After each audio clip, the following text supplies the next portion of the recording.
প্রথমে তাহলে হলুদ গুঁড়ো সামান্য দিয়ে দিতে হবে, তারপরে নুন দেবে, তারপরে এটাকে মাখিয়ে দেবে না।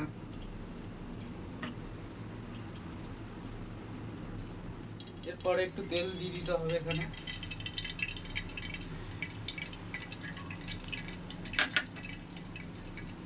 এরপর চিংড়ি মাছটা ভেজে নেবেন এরকম করে।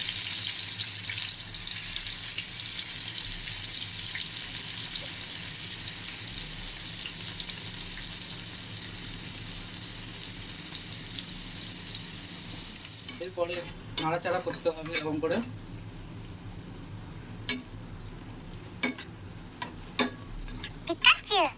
চিংড়ি মাছটা ভালো করে লাল লাল করে ভেজে নিতে হবে।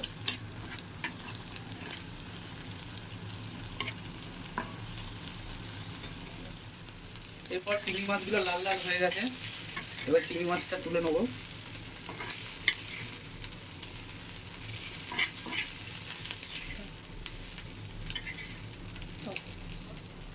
আলুগুলো ভালো করে ভেজে নিতে হবে।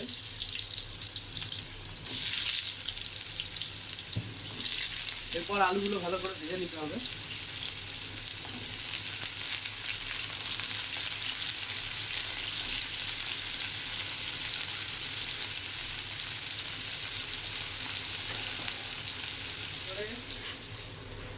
আলুগুলো লাল লাল করে ভাজা হয়ে গেছে, এবারে আলুগুলো তুলে নিতে হবে।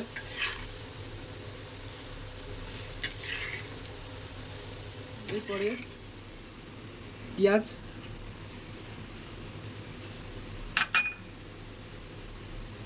আদা রসুন বাটা,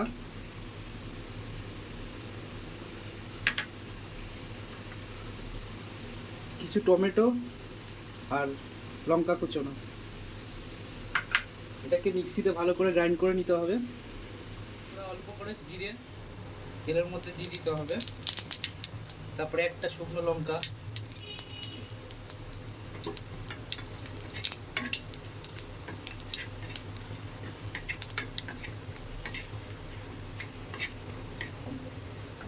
এরপর জিরাটা লাল লাল হয়ে গেলে আদা রসুনের পেস্টটা দিয়ে দিতে হবে।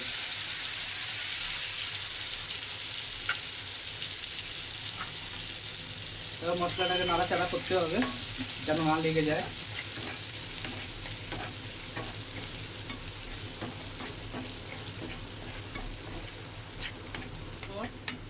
আর হলুদ গুঁড়ো 1 চামচ, লঙ্কার গুঁড়ো 1 চামচ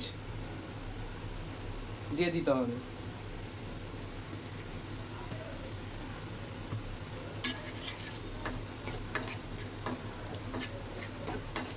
নাড়াচাড়া করবেন না নিচে না লেগে যায়।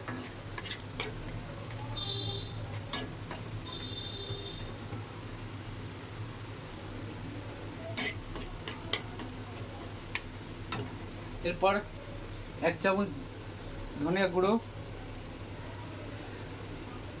1 চামচ চাট মশলা দিয়ে দিতে হবে।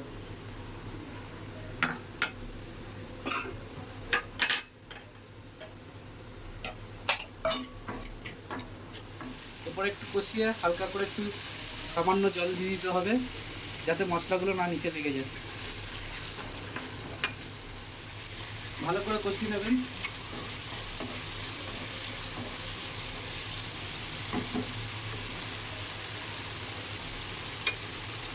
এরপরে যে ভাজা আলুগুলো কষার উপরে দিয়ে দিতে হবে, এবার একটু নাড়াচাড়া করে নেবেন।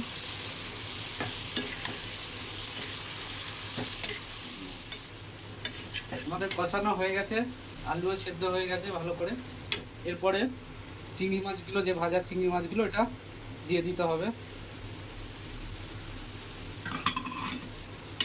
নাড়াচাড়া করবেন।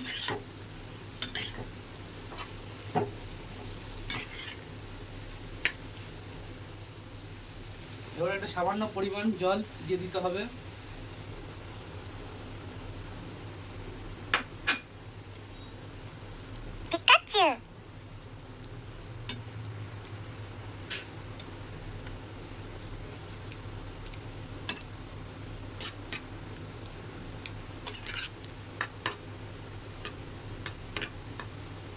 ভালো করে নাড়াচাড়া করবেন।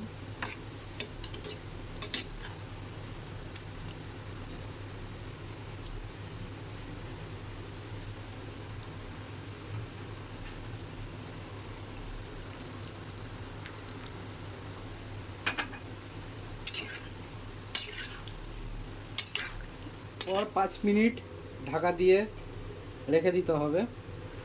মিনিট হয়ে গেছে, এবার ঢাকাটা সরিয়ে নিতে হবে। তারপর কুচনো ধনে পাতা দিয়ে দিতে হবে।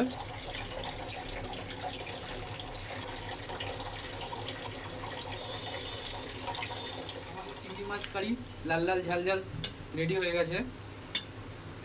এরকম করে সহজ পদ্ধতিতে বানাবে, খুব স্বাদ।